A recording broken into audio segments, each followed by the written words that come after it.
नमस्कार, मी शिल्पा।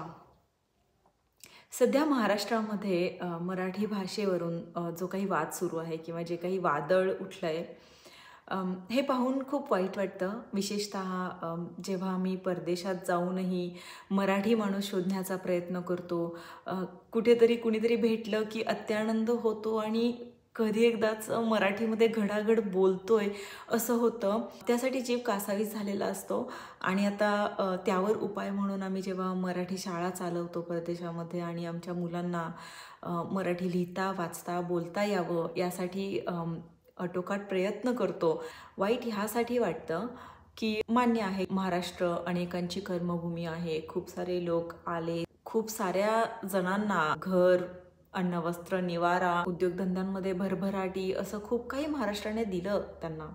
त्यामुळे त्यांनी मराठीमध्ये बोलावी ही तितकीच योग्य मागणी असली तरीही मला असं वाटतं की मराठी ही माझी भाषा आहे आणि ती मी टिकवायला हवी। हा मीपणा जेव्हा आपल्यामध्ये येईल, आपल्या प्रत्येक मराठी माणसामध्ये येईल, तेव्हा मराठी टिकली जाईल। सो त्यावर असं लिहिलं, माय बोली माय मराठी माझा असे अभिमान, माय बोली माय मराठी माझा असे अभिमान, जात पात धर्म सगळ्यांना मानी एक समान। माय बोली माय मराठी माझा असे अभिमान, जात पात धर्म सगळ्यांना मानी एक समान। सहज उमगते सहज भावते सहज बोल हे तिचे, सहज उमगते सहज भावते सहज बोल हे तिचे, शतके गेली छायेत जिच्या न मिळे सिंहासन मानाचे। मायभूमी ही संतांची सह्याद्रीच्या रांगांची, मायभूमी ही संतांची सह्याद्रीच्या रांगांची, देई विसावा साऱ्यांना बनूनी कर्मभूमी अनेकांची।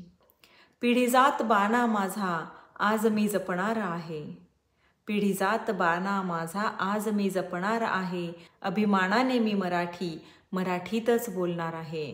घर कुटुंब समाज असो की असो वैर सत्तेशी, घर कुटुंब समाज असो की असो वैर सत्तेशी, एकजुटीने एकीसाठी आज मी लढणार आहे, एकजुटीने एकीसाठी आज मी लढणार आहे। माय बोली तुला मी माझ्यासाठी जपणार आहे, माय बोली तुला मी माझ्यासाठी जपणार आहे। पिढ्यानपिढ्यांचा हा अनमोल वारसा, पिढ्यानपिढ्यांचा हा अनमोल वारसा पुढच्या पिढीलाही देणार आहे, पिढ्यानपिढ्यांचा हा अनमोल वारसा पुढच्या पिढीलाही देणार आहे। माय बोली तुला मी माझ्यासाठी जपणार आहे, माझ्यासाठी जपणार आहे।